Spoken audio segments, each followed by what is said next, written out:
नमस्कार मेरे प्यारे बच्चों, कैसे हो आप सब। देखो, अब तक अपन ने जो भी पढ़ा था, अपना जो पेपर सेकंड चल रहा था और पेपर सेकंड की अपनी डिफरेंशियल इक्वेशन वाली किताब चल रही थी। तो जिसमें अपन जो भी अब तक पढ़ चुके हैं अपनी 4-5 क्लासों में, वो सब बिल्कुल बेसिक था। जो डिफरेंशियल इक्वेशन की बुक पढ़ने से पहले वो सारी जानकारी आपको होना आवश्यक होती है। जो अपन ने किसी डिफरेंशियल इक्वेशन का ऑर्डर निकालना, डिफरेंशियल इक्वेशन की डिग्री निकालना, आपको डिफरेंशियल इक्वेशन का हल दिया हुआ हो तो उससे डिफरेंशियल इक्वेशन का फॉर्मेशन करना, वो सब बेसिक बातें हैं। वो सब क्या है? बेसिक बातें। वो चीजें आना जरूरी होता है, पर इसलिए आपको वो चीजें शुरुआत में बताई गई। जो फर्स्ट ए एक्सरसाइज थी आपकी, वो बिल्कुल बेसिक बातें हैं जो डिफरेंशियल इक्वेशन की बुक पढ़ने से पहले सभी को आनी चाहिए। तो वो चीजें बताना इसलिए जरूरी होता है। वैसे आपकी जो फर्स्ट यूनिट है, उस फर्स्ट यूनिट का नाम क्या था? Differential equation of A first order and first degree. क्या? प्रथम कोटि व प्रथम घात के अवकल समीकरण। मतलब यदि मैं आपको किसी उस अवकल समीकरण का ऑर्डर, डिग्री निकालना नहीं बताता तो आपको पता ही नहीं पड़ता कि प्रथम कोटि और प्रथम घात की अवकल समीकरण क्या होती है। अपन को यूनिट तो चालू कर देते हैं, अपन first order and first degree की डिफरेंशियल इक्वेशन के बारे में अपन चालू तो करते हैं, पर आपको पता ही नहीं होता कि फर्स्ट ऑर्डर की डिफरेंशियल इक्वेशन क्या होती है, फर्स्ट डिग्री की डिफरेंशियल इक्वेशन क्या होती है। इस बारे में आपको पता ही नहीं होता तो आप कैसे समझ पाते चीजों को। तो अपने जो यूनिट का नाम है first order differential equation of first order and first degree, मतलब प्रथम कोटि और प्रथम घात के अवकल समीकरण। इसको पढ़ने से पहले जो आपको मैंने बेसिक बातें बताई थी वो सभी को पता होना चाहिए। तो जिन्होंने भी स्टूडेंटों ने भी पुरानी क्लासें नहीं ली है, वो पहले पुरानी क्लासें ले, उसके बाद यहां से क्लास को पढ़े। तो देखो, अपनी एक्सरसाइज फर्स्ट बी से आपका जो मेन सिलेबस है वो चालू होता है। वैसे उसमें से भी कभी कभी 1-2 नंबर का आ जाता है जो अब तक पढ़ाया है, पर वो इतना इंपॉर्टेंट चीज नहीं है, वो सिर्फ बेसिक बातें हैं। जो आपको मेन सिलेबस है वो यहां से चालू होता है, और आज से ही आपका मेन सिलेबस चालू होगा, जिसमें से मैक्सिमम ज्यादातर क्वेश्चन आते रहते हैं। यहाँ से आपका सिलेबस चालू है मेन। जो अब तक पढ़ाया है उसमें से आते हैं, पर आज तक 2 नंबर से ज्यादा का क्वेश्चन आया नहीं है कभी। पर देखना, अब देखिए आप क्या होता है प्रथम कोटि और प्रथम घात का अवकल समीकरण। देखो, आप इसका रूप देखिए कि कैसा रूप होता है इसका फॉर्म। जो प्रथम कोटि और प्रथम घात के अवकल समीकरण का रूप होता है वो कैसा होता है, देखना। m plus n d y by d x बराबर 0। जहां पर m और n एक्स वाई के फलन हैं, जहां m और n क्या है? एक्स वाई के फलन हैं। देख लो, अब ये देखो, इसकी डिग्री कितनी है इस वाले अवकल समीकरण? ये तो एक्स वाई के फंक्शंस हो गए। अब m है जो एक्स वाई के रूप में कुछ चीज होगा, कुछ फंक्शन होगा, और n है वो एक्स वाई की, ये भी एक्स वाई के रूप में कोई फंक्शन होगा। तो ठीक है, जो dy बाई डी एक्स है, जो dy बाई डी एक्स है, वो देखो इसकी कोटि कितनी है, इसकी ऑर्डर कितनी है? इसका ऑर्डर 1 हो गया। इसकी डिग्री कितनी है? इसकी डिग्री 1 हो गई। तो क्या है ये? प्रथम कोटि और प्रथम घात की अवकल समीकरण। अपन इसके बारे में ही पढ़ेंगे। फर्स्ट जो अपनी यूनिट है उसमें अपन इस प्रकार की जो समीकरण है, इस रूप की जो समीकरण है, उनके बारे में अपन डिटेल स्टडी करेंगे। तो ठीक है, इनका हल कैसे निकालते हैं, ये सारी चीजें अपन इस वाली यूनिट में पढ़ेंगे। तो ये क्या है? प्रथम कोटि और प्रथम घात के अवकल समीकरण का रूप ये होता है। आप इसको इस रूप में भी लिख सकते हैं या ऐसे भी लिख लेना। एक लाइन यदि उतार रहे हो, आप नोट कर रहे हो ये चीज, वैसे बता रहा हूं नॉर्मली आपको, आप नोट कर लेना। जहां m व n एक्स वाई के फंक्शंस हैं या फिर फलन है, इसको इस तरीके से भी लिख सकते हो आप। देखिए, m dx plus n dy बराबर 0, इस रूप में भी आप इसको लिख सकते हो। अब देखो, प्रथम कोटि और प्रथम घात, प्रथम कोटि और प्रथम घात की जो अवकल समीकरण है, इनको हल करने की बहुत सारी विधियां होती है। जो ये अवकल समीकरण आपको दी हुई है, इसको हल करने की क्या बहुत सारी विधियां होती हैं। अब अपन एक एक विधि को क्रम से पढ़ते जाएंगे। एक एक विधि को क्या है? क्रम से पढ़ते जाएंगे। पहले अपन एक विधि पढ़ेंगे, उसके बाद दूसरा मेथड पढ़ेंगे, उसके बाद तीसरा मेथड पढ़ेंगे। ये अपना क्रम चलता जाएगा। पहले एक मेथड को पढ़ेंगे और उस मेथड के ऊपर बहुत सारे क्वेश्चन करेंगे, फिर दूसरा मेथड पढ़ेंगे, उसके ऊपर बहुत सारे क्वेश्चन करेंगे। इस टाइप से अपना ये यूनिट चलता रहेगा। तो अपन इसका पहला मेथड करते हैं। पहला मेथड अपना देख लो, क्या है आपका पहला मेथड? पहला मेथड है, इसको नोट कर रहे हो जो नोट कर लो, और मैं वैसे भी मिटा रहा हूं।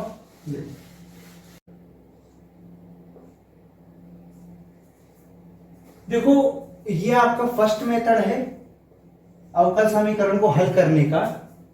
समीकरण जिसमें चर पृथक किए जा सके। यह आपका जो अवकल समीकरण है उनको हल करने का क्या है, फर्स्ट मेथड। अब मैं आपको बताया था अभी कि अपन एक एक मेथड को क्रम टू क्रम पढ़ते जाएंगे और एक एक मेथड को पहले पढ़ेंगे, उसके ऊपर बहुत सारे सवाल करेंगे, फिर दूसरा मेथड पढ़ेंगे, उसके ऊपर बहुत सारे सवाल करेंगे। इसी टाइप से अपना क्रम चलता रहेगा। और जो पहला मेथड है आपका, समीकरण जिनमें चर पृथक किए जा सके, equations in which variables are separable.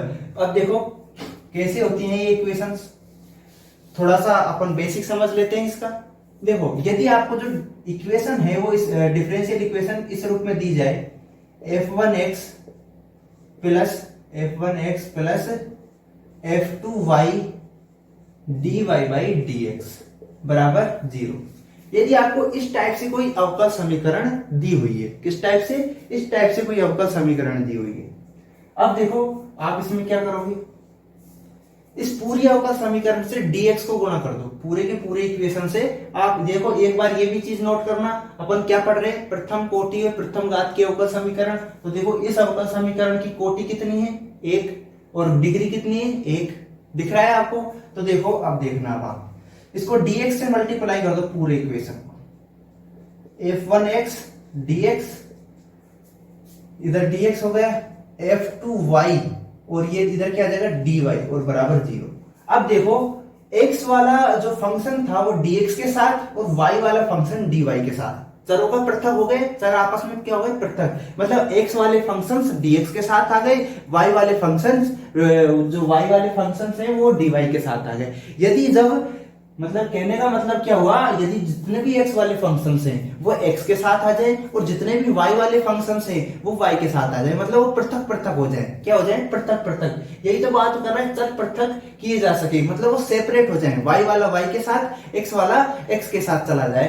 तो तो फिर जो अवकल समीकरण करेंगे अपन इस मेथड से करेंगे, जो मैं आपको कराऊंगा, सवाल करेंगे जब आपको समझ आएंगे। देखो अब अपन इसका क्या कर देंगे, इंटीग्रेशन कर देंगे, f1x dx प्लस इंटीग्रेशन करो f2y dy, और यहां से अपने पास x और y में कुछ रिलेशन निकल के आ जाएगा, जिसमें dy बाई जो अवकल गुणांक होता है वह अनुपस्थित होगा। और अवकल गुणांक कहां अनुपस्थित होता है, अवकल समीकरण के हल में। मैंने अवकल समीकरण के हल की जो डेफिनेशन लिखाई थी तब आपको बताया था कि अवकल समीकरण के हल में अवकल गुणांक अनुपस्थित होता है। देखो अपन ने ये कोई इक्वेशन मानी first order and first degree की, फिर उसके बाद देखो इसमें क्या किया, चर पृथक्करण किया, जो x वाले फंक्शन है वो dx के साथ, y वाले फंक्शन dy के साथ आ गए। फिर अपन ने इसका इंटीग्रेशन कर दिया, तो इसमें से जब इंटीग्रेशन करके जो भी अपने पास आएगा वो क्या होगा, अवकल गुणांक रहित जो भी हल होगा वो होगा अवकल समीकरण का। अब इस मेथड से यदि, मतलब कहने का मतलब है, यदि जब चरों का पृथक हो रहा है आसानी से, तो उन सवालों को अपन इस वाले मेथड से करेंगे। ठीक है, ये चीज आप नोट कर लो, नोट करना है तो आपको। अब अपन क्वेश्चन करते हैं, फर्स्ट बी के क्वेश्चंस करते हैं। देखो फर्स्ट बी का पहला क्वेश्चन अपन करेंगे, फर्स्ट बी का पहला क्वेश्चन। पहले अनसॉल्व्ड क्वेश्चन कर लेते हैं, उसके बाद अपन एग्जांपल भी कर लेंगे। ठीक है, फर्स्ट बी का पहला क्वेश्चन क्या है, फर्स्ट बी का देखना, dy बाई dx बराबर 1 plus y square 1 plus x square. देखो इस क्वेश्चन में अपन पहले क्या करेंगे, चरों का पृथक्करण करेंगे। मतलब जो x वाले पद हैं वो dx के साथ, और जो y वाले पद हैं वो dy के साथ। पर इन सवालों को करने से पहले मैं एक बात और आपको बता दूं कि जो ये सारा का सारा डिफरेंशियल इक्वेशन की जो बुक है वो सारी की सारी क्या है, इंटीग्रेशन पे बेस है। आपको इंटीग्रेशन है वो पूरी तरह याद होने चाहिए, जो आपने 12th में पढ़े हैं और फर्स्ट ईयर में भी पढ़े हैं आपने।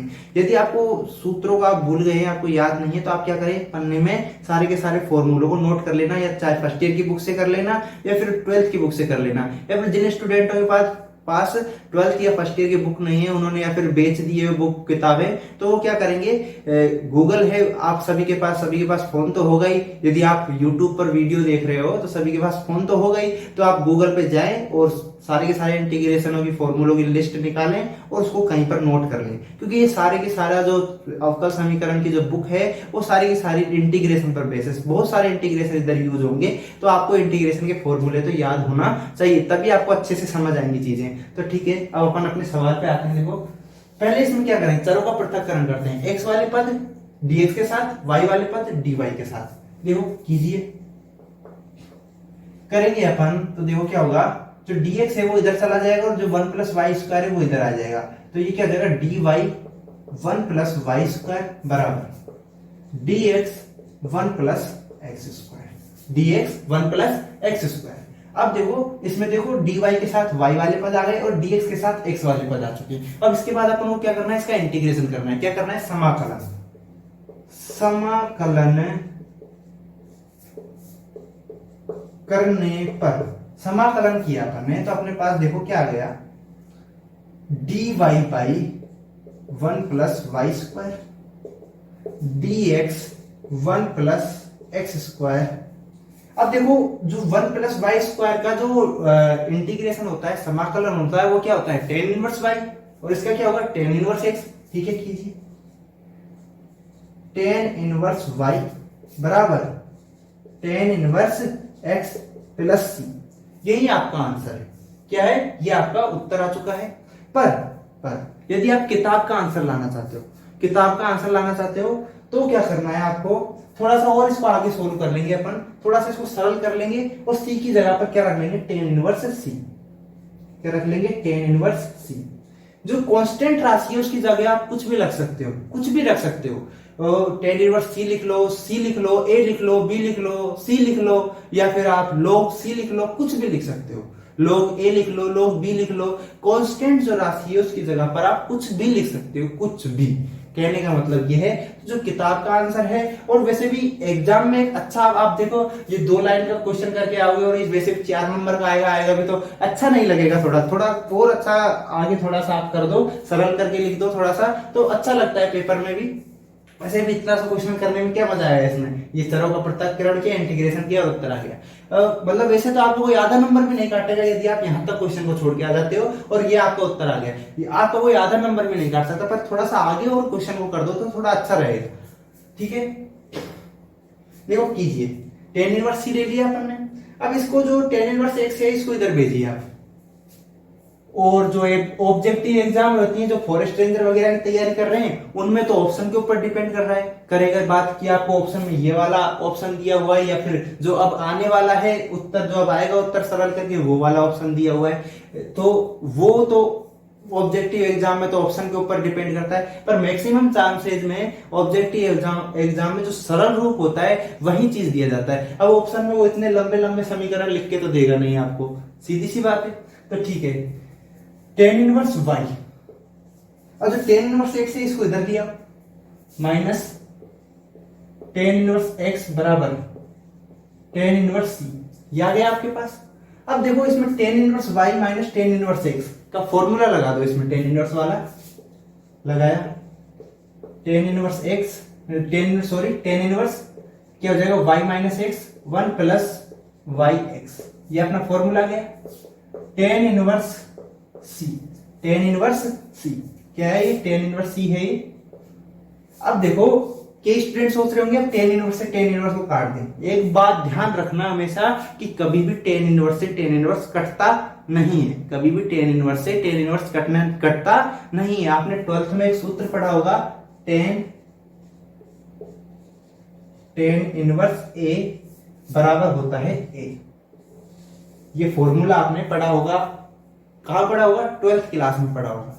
तो इस फॉर्मूले से ये जो tan इनवर्स है वो दोनों साइड से हट जाता है। मतलब कैसे, दोनों तरफ tan लेने पर ऐसे होता है। पर वो चीज है अपन अब सेकंड ईयर में सवाल कर रहे हैं तो वो चीजें लिखना जरूरी नहीं होता है, इसलिए अब कई ने अवधारणा बढ़ा ली कि tan इनवर्स से tan इनवर्स कट गया और उस फॉर्मूले को तो भूल ही चुके हैं कि ऐसा भी कोई फॉर्मूला होता है, उस बेस पर ये चीजें हटती है। कभी भी tan इनवर्स से tan इनवर्स कटता नहीं है। आप एग्जाम में कभी भी इस तरीके से साइन बना के मत आ जाना कि tan इनवर्स से tan इनवर्स कट गया, आपका वो जो क्वेश्चन है वो गलत माना जाएगा ऐसे केस में। यदि वैसे एग्जामिनर के मूड के ऊपर है, अगर वो भी ऐसी मानसिकता है कि टेन इनवर्स से टेन इनवर्स कट जाएगा तो एक अलग बात है, पर ये चीज एक गलत बात है। ठीक है, ऐसा नहीं होता है। जो टेन इनवर्स है, जो दोनों तरफ टेन लेने पर जो टेन इनवर्स है वो हट जाता है। तो ठीक है, आगे कीजिए। अब टेन इनवर्स तो हट जाएगा दोनों तरफ से, वो टेन ले लेंगे अपन दोनों तरफ, तब तो 1 प्लस क्या जाएगा वाई एक्स बराबर सी, बराबर सी। अब देखो आगे कीजिएगा, y माइनस एक्स बराबर सी 1 प्लस वाई एक्स। यही अपना आंसर है, किताब में भी यही आंसर दिया हुआ है। वैसे आप यहां तक भी करके आ जाओ तो भी कोई आपका आधा नंबर भी नहीं काट सकता, पर यहां तक कर लोगे तो थोड़ा अच्छा रहेगा। उतार लीजिए जल्दी से, फिर अपन सेकंड क्वेश्चन करेंगे। ठीक है, अब अपन सेकंड क्वेश्चन में लिख रहा हूं बोर्ड पर, सभी के सभी नोट करना। क्वेश्चन नंबर सेकंड, देखो क्वेश्चन नंबर सेकंड क्या है। 1 माइनस एक्स dy बराबर, सॉरी बराबर नहीं है, माइनस 3 प्लस वाई dx बराबर 0। अब सबसे पहले अपन इसमें क्या करेंगे, चरों का पृथक्करण। चरों जो x वाले जो पद हैं उसको dx के साथ, और जो y वाले पद हैं उसको dy के साथ करेंगे। ठीक है, तो कीजिए सॉल्यूशन। तो इसका करो आप, देखो क्या हो जाएगा, 1 माइनस एक्स dy, जो इस वाले पद को इधर भेज दो तो क्या हो जाएगा 3 प्लस वाई dx, ये हो जाएगा। अब देखो आगे कीजिए, आगे आप करोगे तो देखो क्या आ जाएगा, जो dy के नीचे इसको भेज दो 3 प्लस वाई को, 3 प्लस वाई, और जो dx है इसके नीचे भेज दो 1 माइनस एक्स को, भेज दिया। अब देखो dx के साथ x वाले पद हो गए और dy के साथ y वाले पद हो गए ना। अब अपन को क्या करना है, इसका चरों का तो पृथक्करण हो चुका है, अब अपन को इसका क्या करना है, इंटीग्रेशन, अब इसका समाकलन करना है। तो समाकलन करने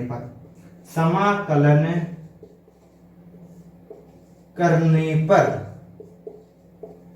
ठीक है, समाकलन करोगे तो देखो क्या हो जाएगा, dy 3 plus y dx 1 minus x. अब इसका आप समाकलन कर दो तो 3 प्लस वाई है जो बटे में है 1 अपॉन 3 प्लस वाई का जो इंटीग्रेशन होगा, समाकलन क्या होगा, log 3 plus y, log 3 plus y. आगे इसका क्या होगा, माइनस log 1 माइनस एक्स, क्या होगा, देखो पहले तो लिखो log 1 माइनस एक्स। अब जो x है उसके गुणांक में क्या है, -1, क्या है, -1। अब -1 है जो बटे में जाएगा, और -1 जब बटे में जाएगा उसको भाग लगेगा तो इधर क्या आ जाएगा, -1 आ जाएगा। अब प्लस सी।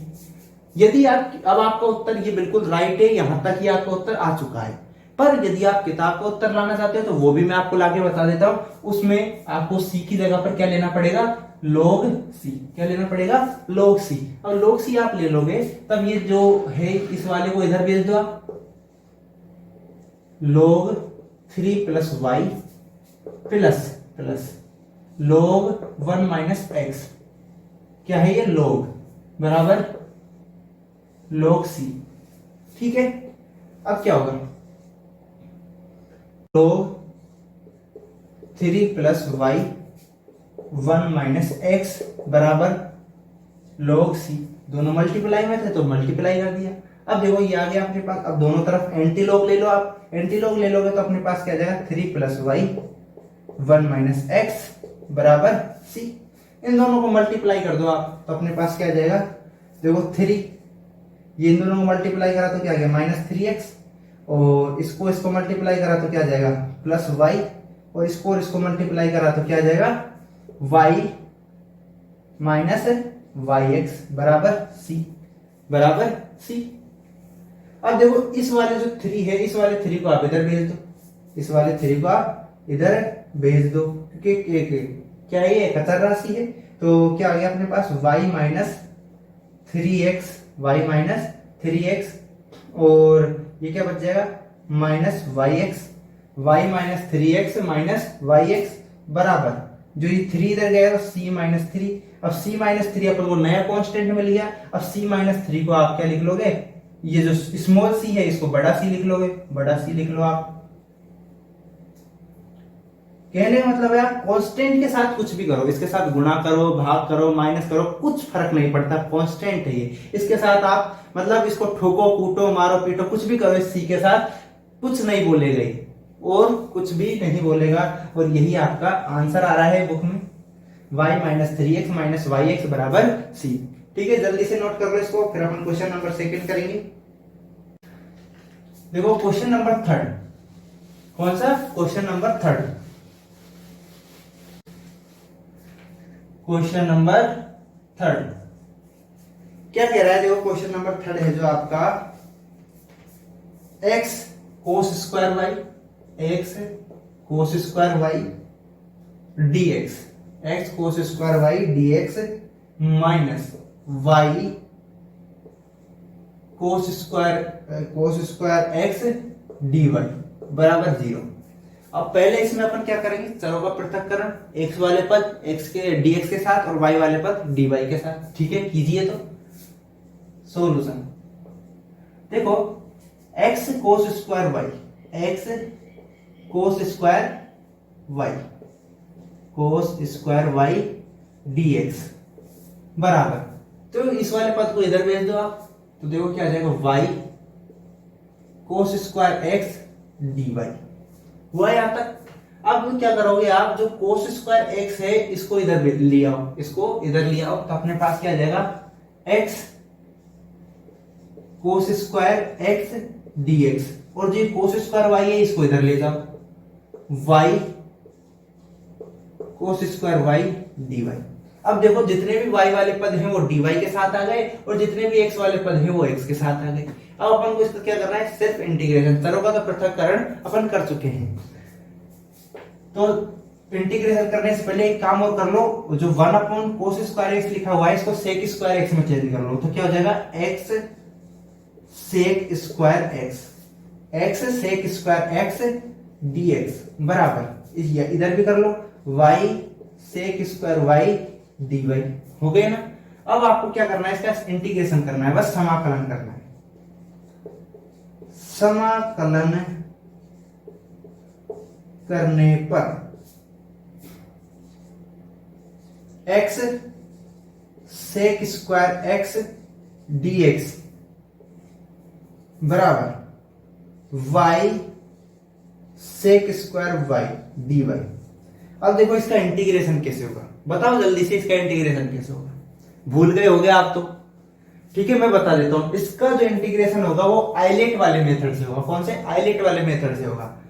याद नहीं है तो कोई बात नहीं, मैं बता देता हूं आपको फिर से।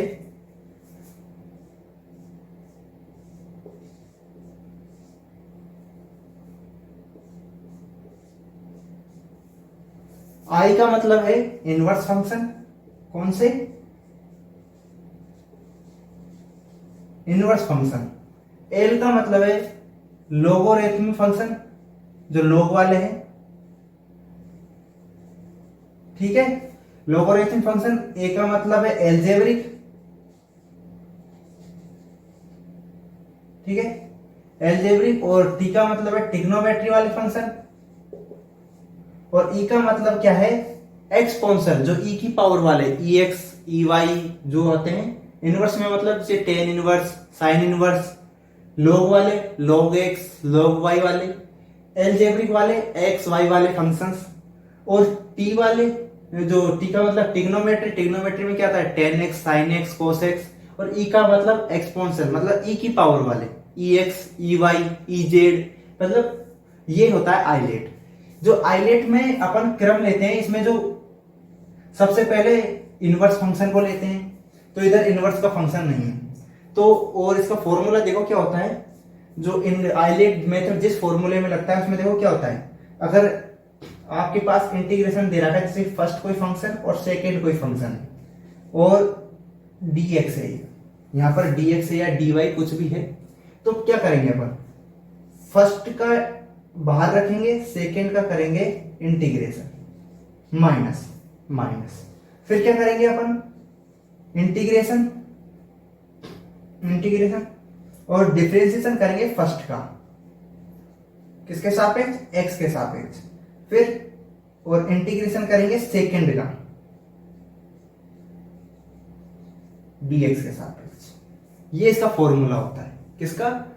आइलेट वाला जो मेथड लगता है वो इस वाले फॉर्मूले में लगता है। अब इसमें जो फर्स्ट है उस किसको मानते हैं? यदि इनवर्स पहले आ रहा है, यदि इनवर्स फंक्शन है तो उसको मानते हैं फर्स्ट, अगर लॉग वाला आ रहा है तो उसको फर्स्ट मानेंगे, पहले आ रहा है। एलजेब्रिक, इधर देखो क्या आ रहा है, इधर एक तो आ रहा है अपने पास एलजेब्रिक फंक्शन है और एक क्या है?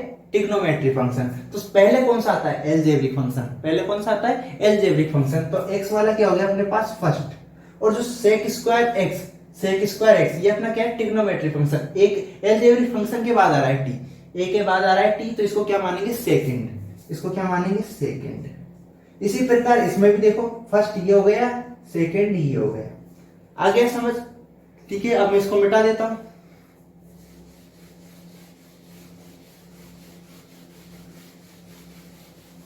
अब देखो, कीजिए इसका इंटीग्रेशन, कीजिए इसका। देखो फर्स्ट को बाहर रखेंगे, फर्स्ट को बाहर रखेंगे,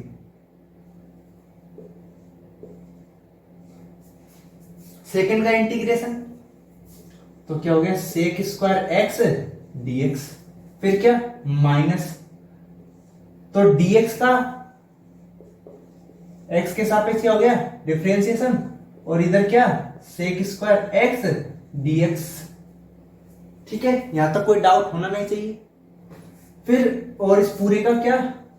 dx, उसमें लिखना भूल गया था मैं अभी, इधर जो फर्स्ट सेकंड करके कोष्टक लगाया था, इधर भी आप dx लिख लेना उसमें। ठीक है, dx हो गया। और बराबर में अपने पास क्या है? बराबर में देखो अपने पास क्या है? y sec square y। तो इधर देखो y फर्स्ट है तो y को ले लिया बाहर, और सेक स्क्वायर y को अंदर ले लिया dy, इसका इंटीग्रेशन किया। अब देखो माइनस माइनस, इंटीग्रेशन का साइन, और जो dy है उसका डिफरेंशिएशन करा y के सापेक्ष, और इंटीग्रेशन किसका? सेक स्क्वायर का dy, सेक स्क्वायर y का, सेक स्क्वायर y का dy के सापेक्ष, और कोष्टक के बाहर क्या है? dy। क्या है कोष्टक के बाहर? dy। अब देखो कीजिए इसका इंटीग्रेशन, कीजिए आप।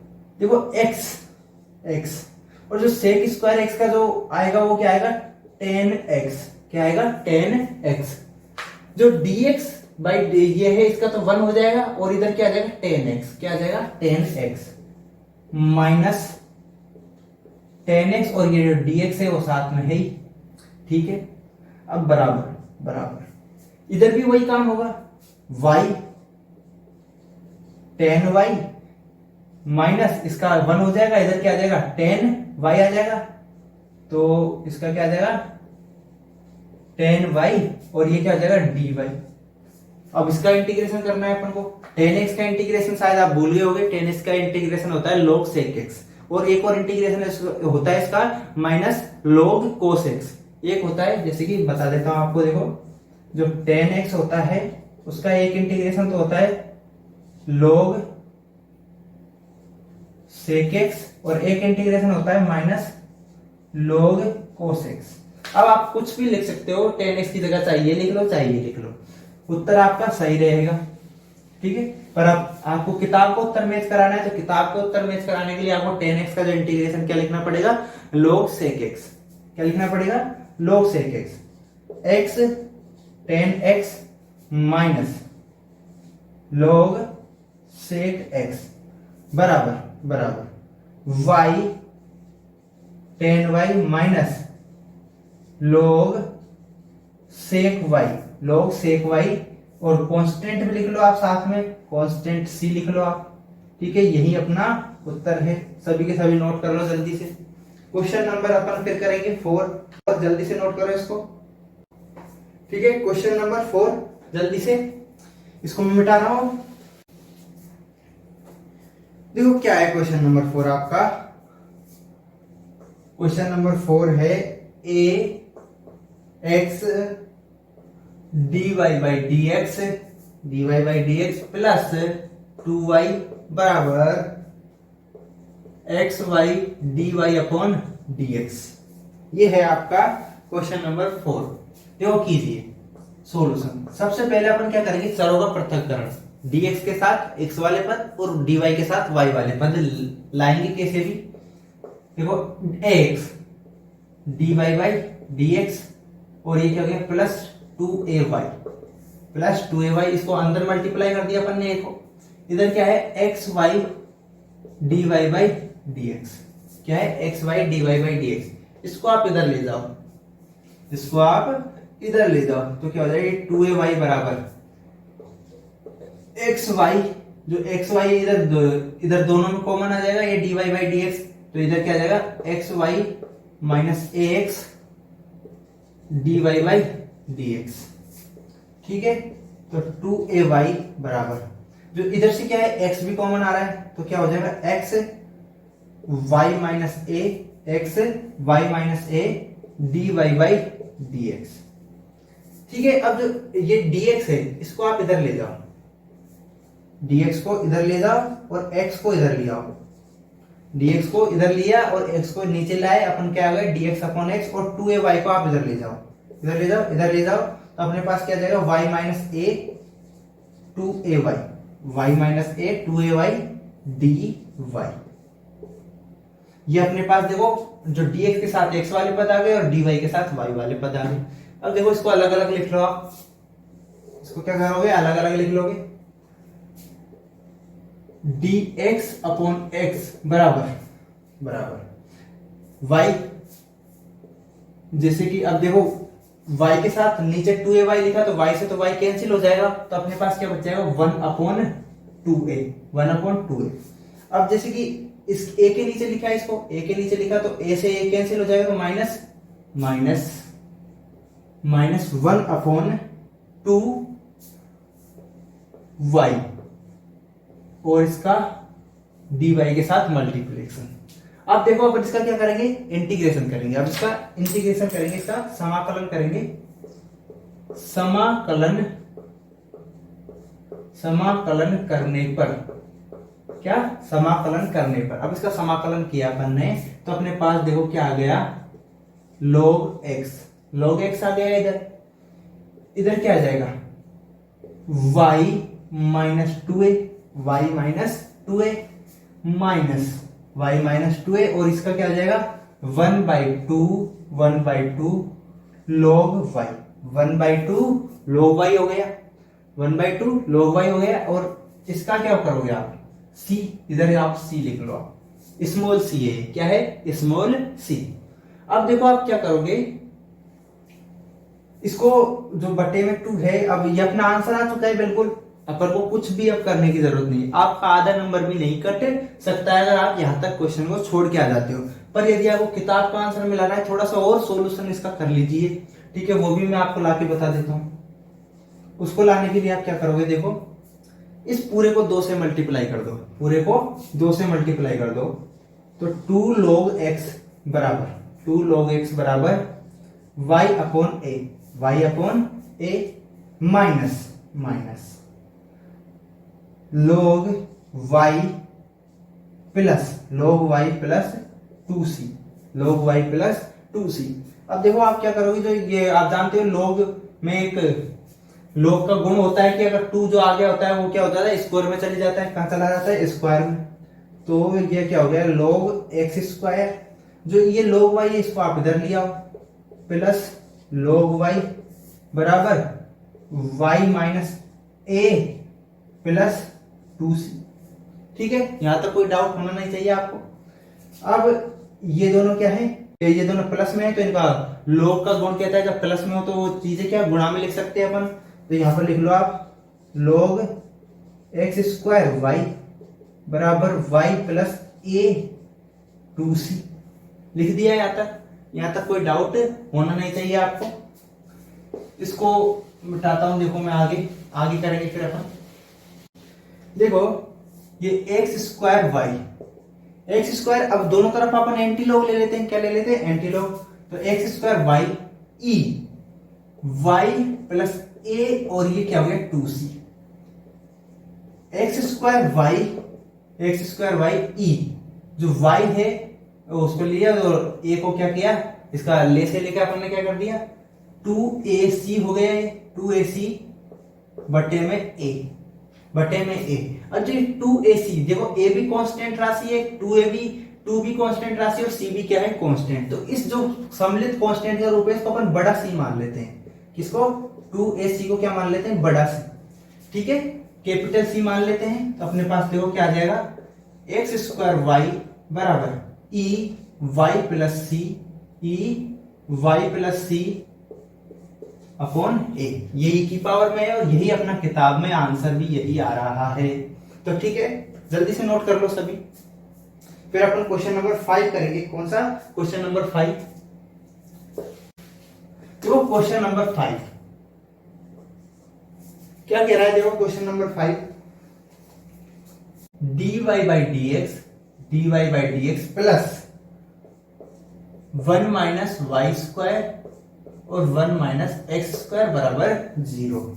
ये आपका क्वेश्चन नंबर 5 है। देखो सभी के सभी देखना ढंग से। अब सबसे पहले चरों का पृथक्करण करते हैं। dx के साथ x वाले पद और dy के साथ y वाले पद लाते हैं। देखो सॉल्यूशन क्या करेंगे अपन, dy बाई dx लिखेंगे और इस वाले पद को इधर भेज दो आप, 1 minus y square 1 minus x square. ठीक है, ये आया आपके पास। अब देखो क्या करना है आपको, जो dy है इसके बटे में ला दो आप 1 माइनस वाई स्क्वायर और dx को आप इधर ले जाओ, minus dx 1 minus x square. ये आ गया आपके पास। अब देखो dx के साथ x वाले पद आ गए और dy के साथ y वाले पद आ गए। अब अपन को उसका क्या करना है, समाकलन। क्या करना है, समाकलन। तो लिखना समाकलन करने पर, समाकलन करने पर। अब अपन इसका समाकलन करेंगे तो 1 अपॉन 1 माइनस वाई स्क्वायर का समाकलन क्या होता है, साइन इनवर्स वाई। क्या होता है, साइन इनवर्स वाई। तो साइन इनवर्स वाई बराबर इधर देखो क्या आ जाएगा, साइन इनवर्स माइनस का साइन इनवर्स एक्स प्लस सी, प्लस क्या है सी। अब माइनस साइन इनवर्स एक्स को आप इधर लिया होगे तो अपने पास क्या आ जाएगा, sine inverse y plus sine inverse x बराबर सी। यही अपना उत्तर है, यही किताब में उत्तर दिया हुआ है। यदि आप इसको आगे करना चाहते हो तो कर सकते हो, साइन इनवर्स वाई और साइन इनवर्स एक्स का फॉर्मूला लगाकर। ठीक है, और सी को साइन इनवर्स सी मान लेना, फिर दोनों तरफ से आगे जाके क्या हो जाएगा, साइन इनवर्स हट जाएगा। यदि आप आगे सोल्व करना चाहते हो तो कर सकते हो। ठीक है, क्वेश्चन नंबर अपन अब 6 करेंगे। कौन सा? Question number 6। देखो क्या बोल रहा है क्वेश्चन नंबर 6 आपका। क्वेश्चन नंबर 6 देखो क्या है, dy बाई डी एक्स बराबर x y plus y, x y plus y, x y plus x. ठीक है, अब अपन को सबसे पहले क्या करना है, चरों का पृथक्करण। x dx के साथ x वाले पद और dy के साथ y वाले पद लाने हैं अपन को। dx के साथ x वाले पद और dy के साथ y वाले पद। देखो कैसे लाएंगे अपन, सॉल्यूशन क्या करना है, देखो dy बाई dx, आगे क्या हो जाएगा, देखो इधर से y निकाल लो आप कॉमन, तो अपने पास बच जाएगा x प्लस 1। इधर से अपन ने x कॉमन निकाल लेंगे तो अपने पास बच जाएगा y प्लस 1। तो देखो ये y प्लस 1 कहा जाएगा, ऊपर जाएगा y प्लस 1 और बटे में y, और इधर क्या है dy। इसी प्रकार देखो जो x प्लस 1 और x को आप इधर ही रहने दो और इधर से क्या लिया और dx को इधर लिया।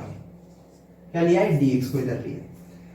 अब देखो आपको क्या करना है, अब अपने पास चरों का पृथक्करण तो हो चुका है। देखो dx के साथ x वाले पद आ गए और dy के साथ y वाले पद आ गए, dy के साथ y वाले पद आ गए। अब अपन को क्या करना है, इंटीग्रेशन करना है इसका। क्या करना है, इंटीग्रेशन। तो इंटीग्रेशन कीजिए समाकलन करने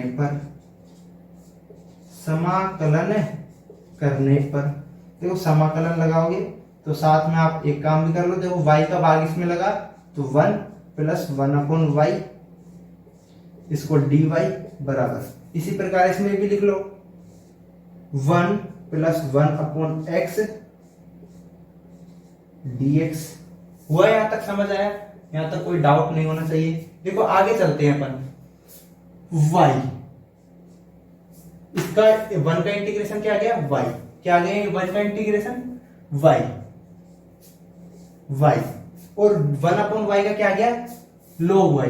क्या आ गया, log y, क्या आ गया log y। आगे चलिए आप, जो इसका क्या आ गया x, x आ गया ना x, और इसका क्या आ गया log plus log x plus log x। अब आप कांस्टेंट क्या मानोगे, देखो किताब का आंसर अभी मैं देखता हूं, देखो किताब में क्या आंसर ला रखा है, उस हिसाब से अपन कांस्टेंट ले लेंगे।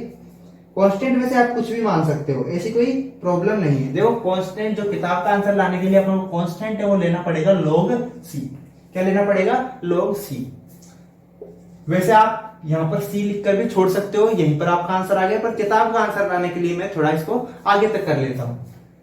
ये जो क्या है, जो x है इसको इधर लिया हो आप y माइनस एक्स, जो ये y है इसको इधर ले जाओ log x plus log c minus log y।